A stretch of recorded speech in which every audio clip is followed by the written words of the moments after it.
Gordy Price movie down. I think it's time to share. Get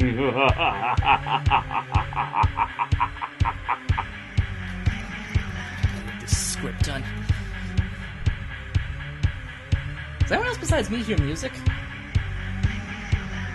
Oh,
Well, that was new. There's a movie playing in my head. Hell, it was that Malice guy, wasn't it? Wait, was that him again? Actually, got me this time.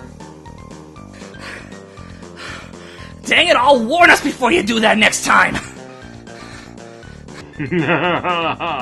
Yes, now it's time. Is everybody ready? Good.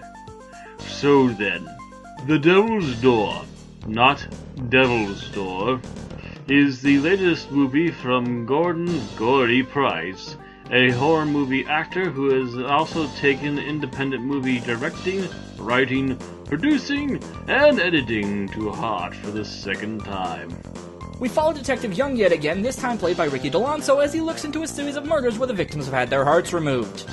While doing research on other similar murders, he finds a story that is played throughout in flashbacks as a man from the 1800s murders his wife and buries her heart as the orders of the son of Satan and gets a gold coin in return. He's also told that he can keep doing so in return for more money. What he doesn't tell him is that the spirits tend to linger and normally come to haunt the one who is responsible. Hence, give him back the coin out of fear to his wife's spirit when she suddenly scares him into doing so. Sometime later, off screen, the man apparently commits a mass murdering and leaves almost all the coins behind, and is apparently never heard from again. Meanwhile, in the main plot, we follow a young war vet as he visits a bar, only to see the man that tortured him when he was captured during his time in the service. Both how he escaped and what an obvious terrorist is still doing at large is unsure at first, so just to warn you, spoilers ahead for those that don't want to know. As it turns out, the vet is a murderer. He escaped by killing his torturers and has been kind of on what some would call a spree since then. Shortly after his escape, he was visited by the son of Satan, who showed him the same method for making money. Detective Young finds the gold coins and puts it all together. He waits for the vet, and upon finding out his backstory, figures it's best to end it quickly, and he kills the vet. On his way out, the son of Satan stops him, and since he supposedly killed in cold blood, Young is now in the same boat. However, he has other plans. With the help of his highly religious partner, Young goes out into the same area where these events keep reoccurring, and apparently, backed in part by the daughter of Satan, named Jealousy, due in part to her wanting the right to rule her instead of her brother, Young throws himself into a doorway to hell, and finally helps free all the souls that murder has been trying to capture for his father, thus ending the film and our spoilers for the movie. Now it's time for personal opinions on the film. Okay.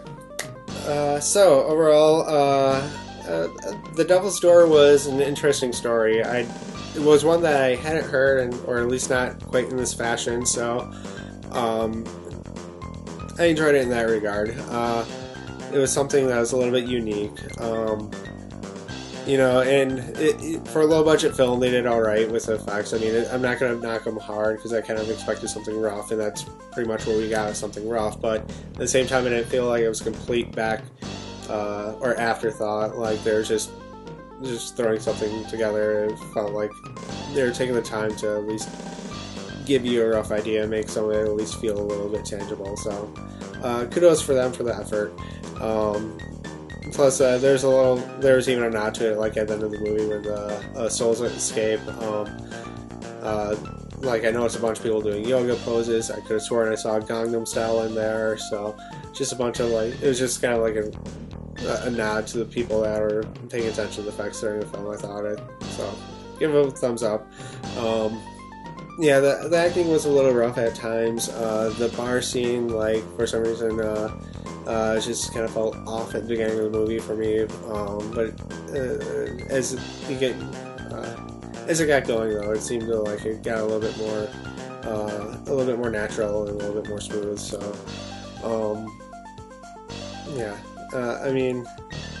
going into it, I didn't really know what to expect, but I enjoyed it. So.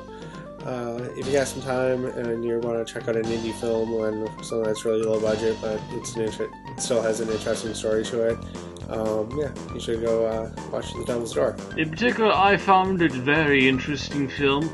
I honestly didn't give it enough credit, and I actually decided to look up some spoilers while the film was playing, and I actually regretted it slightly.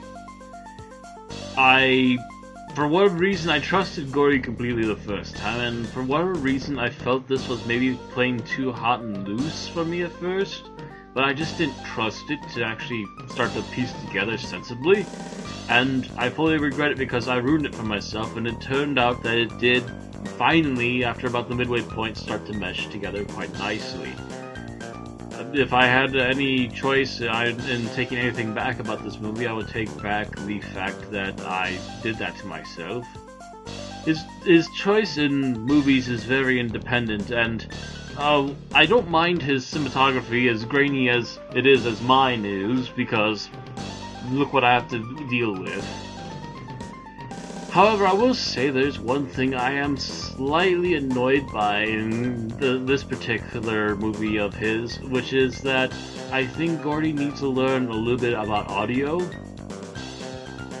Although I will say, Gordy, there's this young man over there. He'd be totally willing, for dirt cheap I might add, to help you with your audio problems. In fact, why don't we show him some of your audio clips, shall we? Oh, sure. Yeah.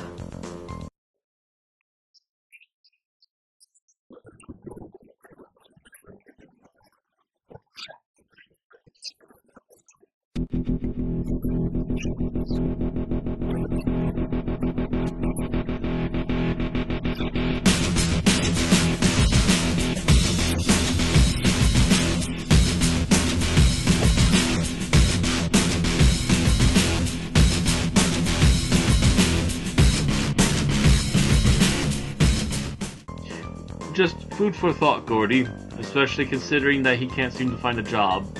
He's tried applying 20 times in the last month and got nothing. He even got turned in for an interview and they turned him down. And he can do that. But anyways, that aside, the audio seems to be the only really major problem I have. The acting is slightly between usual normal type acting to slightly campy and above, but never actually goes so far and above that it becomes a disconnect for me. There was some minor disconnect in Gordy's first film, but I think he's found his directing niche to keep them at over the top, but not so over the top that it just kind of throws everything going on together. So I will say that apparently the direction, or maybe a choice in actors, has been a bonus to him in this one. Perhaps. I would also add that I have an eye for effects, also having done several special effects of my own. And I will say that while mine are a little bit stock, I noticed there's yoga poses. Not that it takes away at all from the story. It's just that if you're looking really close, you can see some finite details. But overall, a very enjoyable romp. I do like the work Gordy has been putting forth, and I actually am kind of surprised that he not only remembers our reviews, but was actually asking us our opinions on this movie so suddenly. I assume it's either just released or is on the verge of releasing. And I'm also wary to review it too much because I'm not sure if this is even the final product. This is the version that he's put up for reviewers to watch, and maybe depending upon how we react to it, he'll actually make fixes too. You never know. I would work on a little bit of the volume balancing if there's any major critique I would have of this. Otherwise, the rest of it has been a crazy little ride, and I enjoyed it. And I hope to see more of you, Gordy. One thing I will say in this movie's defense is that it's more well put together than its predecessor, Music Store Massacre. It also helps that the characters here were a lot more likable and developed from the start. Not necessarily to the point of a Tarantino or a Stanley Kubrick, but still pretty well executed. Now, that's not to say that this movie doesn't have its flaws, because, oh boy, yeah, there's some noticeable ones here. If I brought up the soundtrack, I'd be remiss if I didn't mention that there were a few flubs on the audio side as well. And that's where my biggest complaint with this movie comes from. Unless Director Price had initially intended to create a musical montage or some kind of creepy atmosphere through use of ambiance, there's no reason why the dialogue should have been drowned out that much. Sure, looking at the final product, there's a lot of technical improvements that can be made, but in comparison to other amateur films, including Music Store Massacre, it's okay. It was okay. Not great, not bad. Just okay. But for a small independent film in a genre I usually don't watch, that counts as impressive. I like the performances of the villains. They are the most interesting characters to me.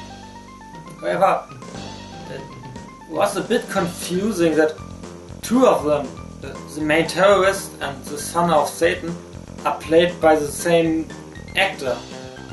I wasn't sure at first if they were supposed to be the same character. It's not the only actor in the movie that has two roles, by the way. If you like low-budget indie films or have never seen one and are curious, check this one out. Well, I think we're all finally done now. I don't see anyone else that needs to put in their 2 cents. I will say that I have to apologize on behalf of Cartoon Corner. We were definitely hoping that he would be able to join as well, but sadly he had to step out at the last minute due to family issues. That being said, I expect to see him and the rest of you clowns the next time Gordy decides to step into the throwaway of making another independent film. Which, if the speed he's been making these so far has anything to say about it, I would assume I'd see another one of his films in the next year or two. So, until then, and to all of you at home, good night, and we will see you